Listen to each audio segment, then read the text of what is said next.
You know, I think this episode of Sports Central, part of the Closing Tag Network, can be summed up in four simple words. Those four simple words are I told you so. So, last couple of days have been pretty busy in terms of NFL coaching changes. First, there's some movement going on in Denver. No. Sean Payton's not fired. We can only wish. Actually, I kind of want him to stay in Denver so he can sink that team further into the ground, but that's another story. No, he has now hired Pete Carmichael as his new offensive coordinator. Pete Carmichael was the offensive coordinator for the Saints towards the end of Peyton's time there. So, of course, now everybody's saying, hey, if Russell Wilson's on his way out, just bring in Taysom Hill, which kind of makes sense because Taysom Hill's a quarterback. But anyway. But no, that's not the reason I'm crowing today. The reason I'm crowing today is that the Seattle Seahawks have hired Baltimore Ravens defensive coordinator Mike Macdonald to be the new head coach. And I don't know about y'all, but I, for one, am excited. If you can't tell. No, Macdonald basically had one of the best defenses in the league, in my opinion. Maybe the best in the entire league. I mean, they basically took a high-powered Kansas City Chiefs offense and held them to 0 points in the second half of the conference championship. Not that it did them any good, but they did.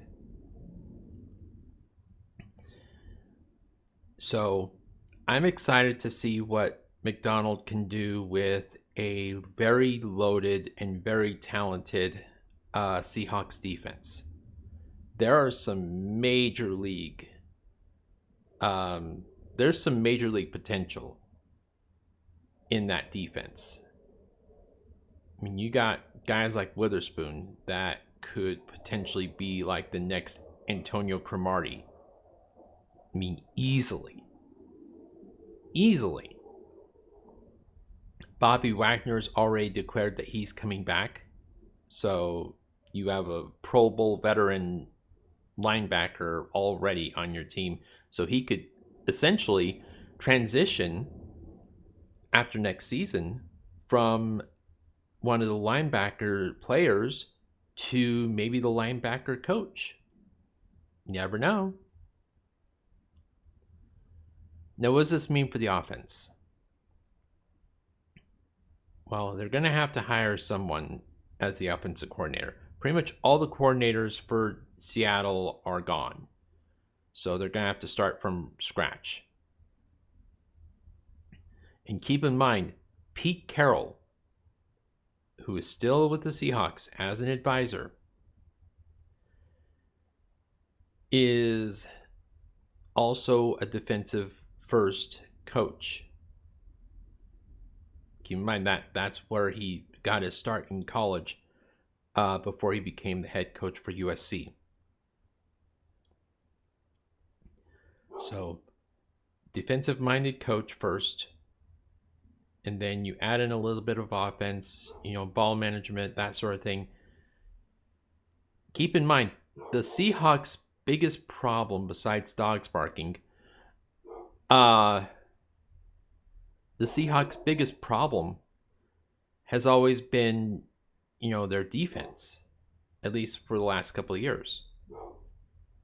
So if they can figure out a way to solve the defensive problem, they can keep the offense essentially as it is now, and they're easily a playoff team.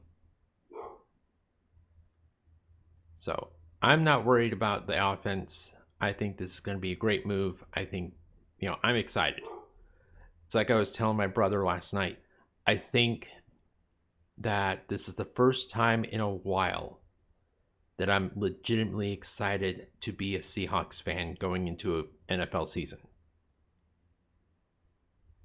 So, good times ahead, good times. And who knows? Maybe the Seahawks and Chiefs will face each other in the Super Bowl somewhere down the line before Mahomes hangs it up. Never know.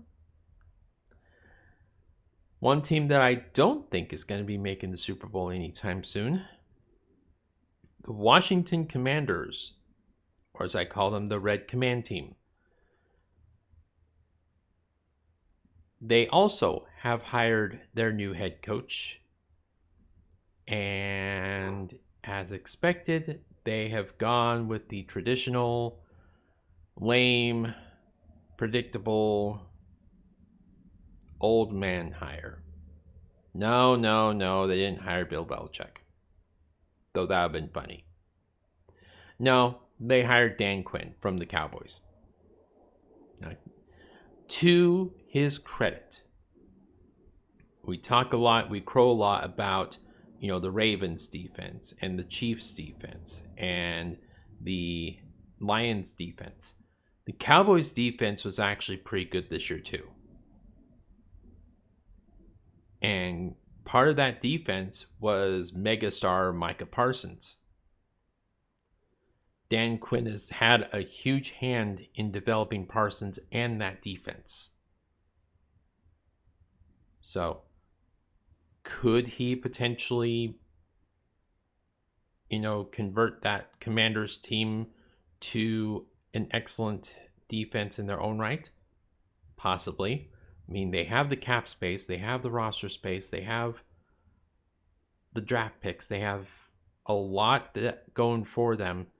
Though I suspect they'll be using that first draft pick on a quarterback, especially if the Bears don't.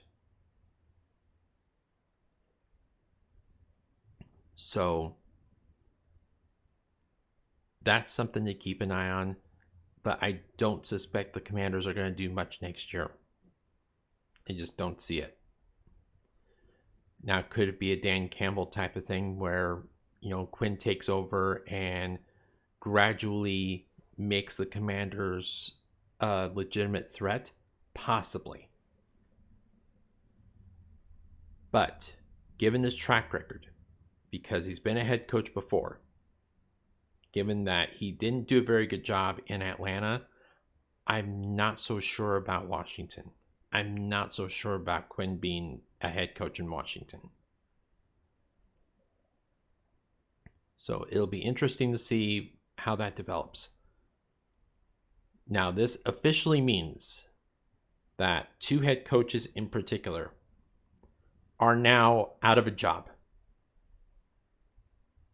Like, none of the other coaching positions are opening up. So it's very likely that both Bill Belichick and Mike Vrabel are going to be spending 2024 at home. And in Belichick's case, I think this means he's done.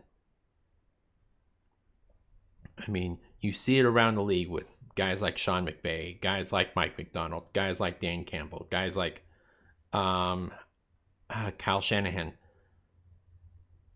The NFL coaching scene is getting younger and younger and younger.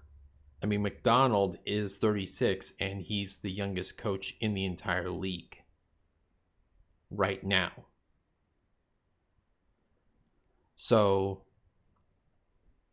with the coaching scene getting younger and younger and younger, and Belichick at 72, about to turn 73,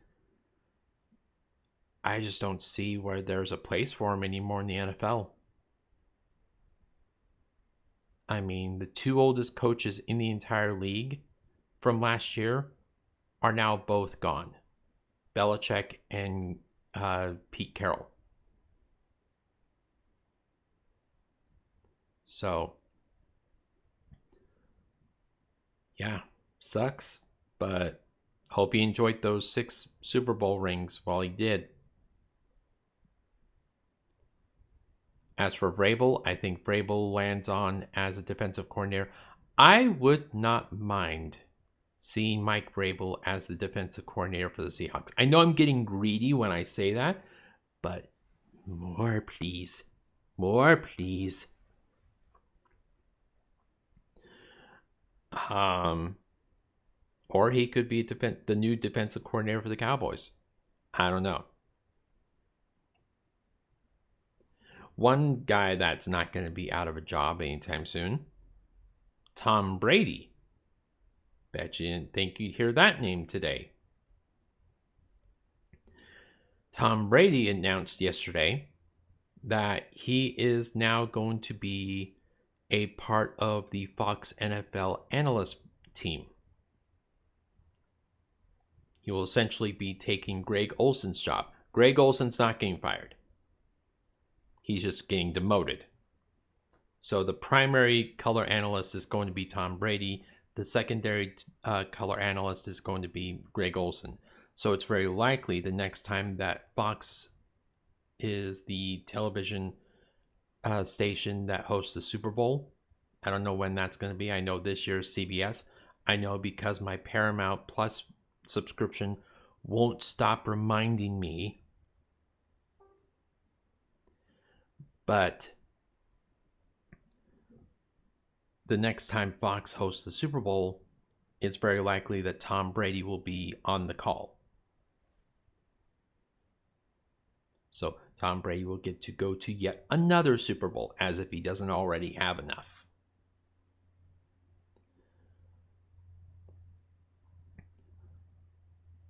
But that's pretty much all the football news. Checking in on our favorite lovely losers over in the NBA, the Detroit Pistons are still at only 6 wins. They lost last night to Cleveland. Yay, Cleveland. And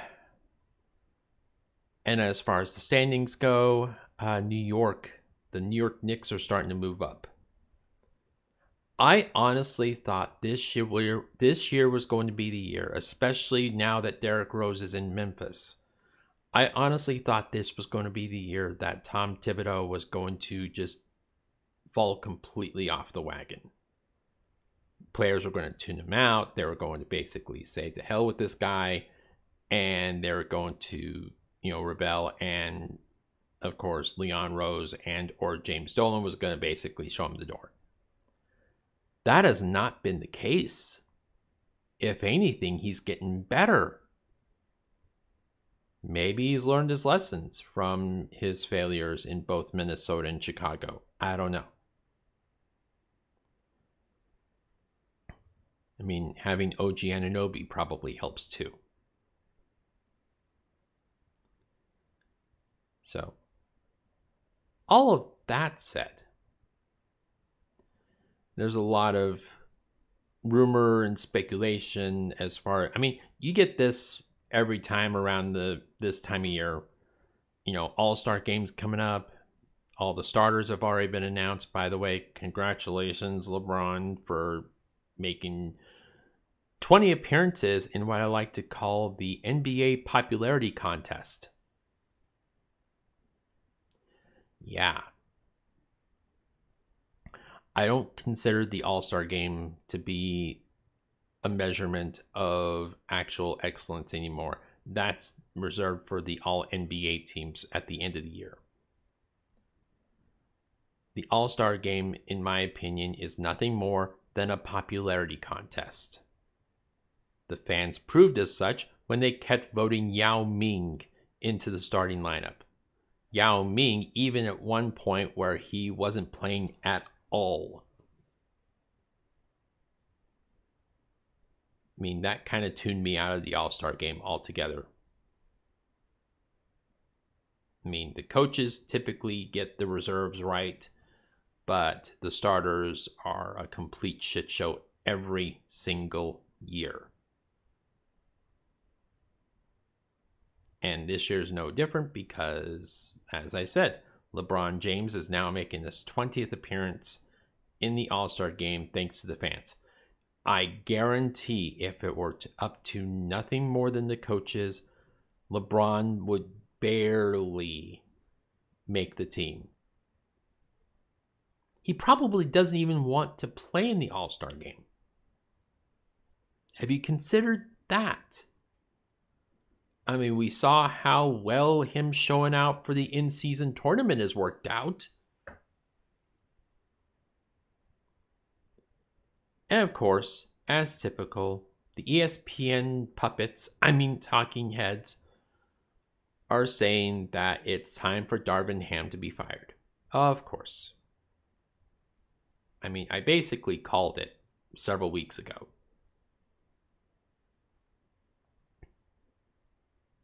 Darvin Ham is going to be the fall guy for LeBron because LeBron can't win without help or without the right coach and da-da-da-da. Insert excuses here.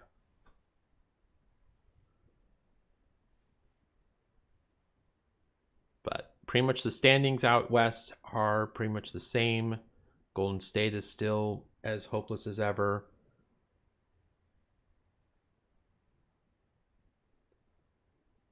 Yeah, that's pretty much it for this episode of Sports Central. Again, I will continue to keep you guys updated on Detroit Watch, as I like to call it. Especially now with football pretty much winding down. I will not be discussing the Baltimore Orioles being sold because, again, I could care less.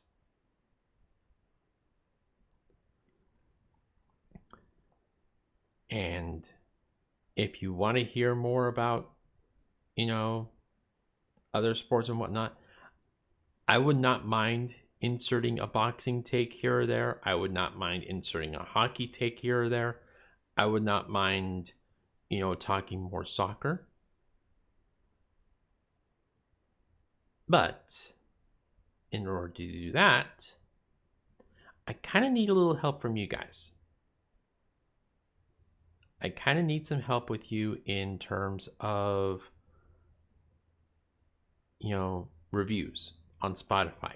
Spotify is now open to receiving reviews. In fact, this particular episode, if you listen to it on Spotify, there should be a field underneath the episode description that allows you to leave a review. Reviews are nice and they help with the algorithm. Same thing on Facebook. Social interaction on Facebook is definitely helpful. So if you're watching this on Facebook, like the video, comment on the video, and share the video with your friends. Oh, listen to this jackass talking about the NFL wearing a Seahawks hat. Yeah. You do the same thing on YouTube. Like the video, comment, leave a comment. Comments are nice as long as they're not spammy. And subscribing to the channel, hitting the bell for notifications so that when I do drop a new video, you are alerted. And one other thing that could potentially help with that is donations. There is a link to the blog site for this particular podcast. It'll be in the episode description. You can leave a donation. There should be a donate button on pretty much every single one of the pages, no matter where you're going in the Closing Tack network. You can leave a donation. Donations will be nice. So, all of that said, I do this for fun. This is not a job. This is not something that I'm solely relying on for income. believe me, if that were the case, I would not be having much of a, living situation. No, I do have a job and I do have a business. So this is pretty much, house money as far as I'm concerned. Not house money, but like the old gambling term, house money. So donations would be very nice. But mostly I'm looking for likes and I'm looking for comments. So, all of that said, thank you for those of you that have donated, for that are currently listening, and for watching and downloading this podcast onto Spotify and whatnot, as well as watching. Did I mention watching? Yeah, I mentioned watching. Never mind. I haven't had my coffee yet. But no, thank you guys for doing everything you can to help the podcast. Those of you that have done so, your efforts are not going unnoticed. So thank you. I'm going to go make coffee. So until next time, guys, remember to include your closing tags. Thanks.